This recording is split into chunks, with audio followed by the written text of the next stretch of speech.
All right, everybody, how's everybody doing? Welcome back to Phase 6, your source for music, business, motivation, and support.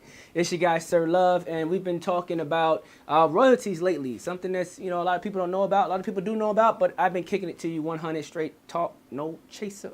And so now we're getting ready to talk about syncs, which is another form of royalties, which is basically getting paid for commercials, television. Anytime you take an image and you put it with music, it's called a sync because they're synced up. So we're getting ready to talk about it. Welcome to Phase 6. Let's get it. Come on and face it. If you need some marketing motivation, you can learn to transform your life and build your own empire. With Sir, I'm telling you that if you want to be successful, you gotta mean it. All right. You gotta mean it. This is going to be generally a really short video. I believe, I hope, we'll see. A sync is very simple. Basically, before we talked about music being all about licensing, right? You made something, you're licensing people to use it. In performance rights, you're licensing the radio stations and people and clubs and people that play your music. You're licensing the right to use it to make money off of you, and in turn they pay you. When you have someone like a label or some other type of distributor that's going to be selling your music on your behalf or selling your music period, you're licensing your music to them to allow them to replicate your music and make sales off of it. A sync is the same concept. You're licensing your music to a movie agency, to a commercial company, to Sesame Street, to whoever, so that they can inherently make money off your music, right? If it's a television show, there's going to be commercials in between. If it's a commercial, well, obviously they're selling a product. So all these people are trying to make money off of you, and they have to pay the toll to get paid, man. You know what I'm saying? You can't go down this money road without paying the toll. So they got to pay up that license. They got to cough it up. And it's done differently because, it's not necessarily, like performance rights where you have a society that comes up with their own algorithm.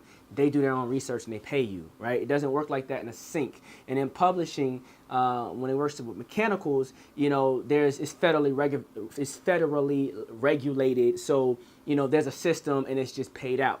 A sync is all negotiated. It's a negotiation between you and an agency on the value of your record, the impact that record is going to have. How long is that record going to be in existence with this project? Like, is this a project that's going to go on forever, which is called in perpetuity, like it's going to last forever? Or is this like you're only going to run this campaign for 6 months? How many people is this campaign going to touch? How many countries is this campaign going to be in? And you pretty much calculate your perceived value for the record, and you guys come to an agreement. Once you guys reach that agreement, then they have to pay out as agreed upon. And that's pretty much how a sync works. When you're getting a sync, you have to have a lawyer in place.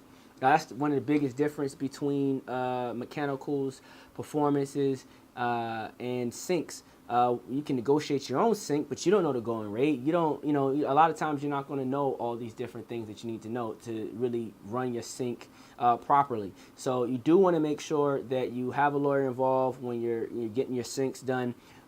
It's not as simple as just signing up with the agency or, making sure that whoever's distributing you is paying you right. All right, I feel like I've recapped it enough times where you guys kind of get it.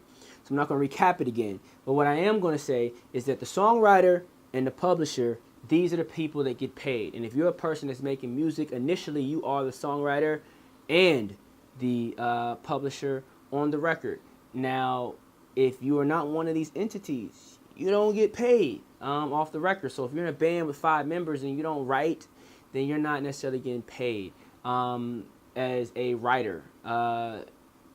That's just kind of how it goes. You may say, hey, but I play an instrument, but did you write the notes in that, for that song? Are there 2 guitarists and that one guitarist came up with all the guitar parts?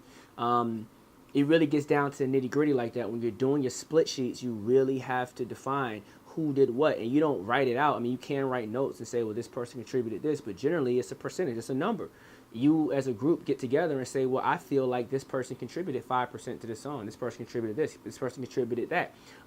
Legally, something that you guys may not know is that anybody that's in the room when a record is being recorded, if they say anything that contributes, they can, fight to say that they own a percentage of the record. So if you're in the studio and there's a guy in the corner and he's humming and he says, yo, boom, bam, click, clack, clicky, clack, or whatever in the back of the record, and you go, oh man, that's dope, I'll put that in the song, boom, bam, click, clack, clicky, clack, that whack crap right there. If you put that in the record, you got to pay that man.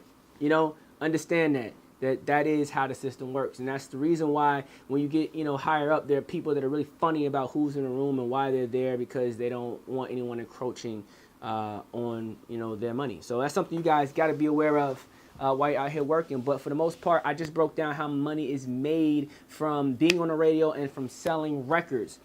Generally, as an artist assigned to a deal. Of course, there's many other forms of getting money in this game. We're going to continue talking about them. We're going to start talking about marketing and putting yourself in a position to make those type of things happen. So I hope this video is helpful. Like I said before, www.phase6.com.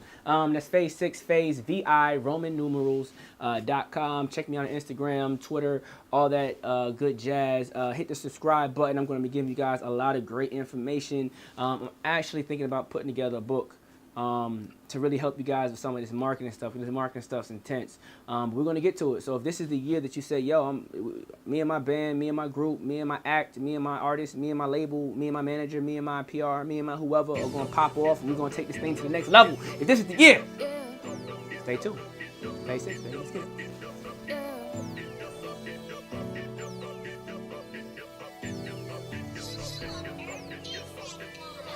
Come on and face it.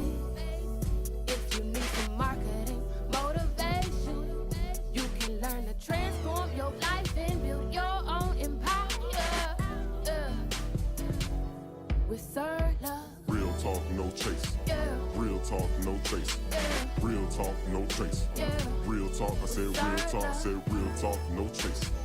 Real talk, no chase. Real talk, no chase.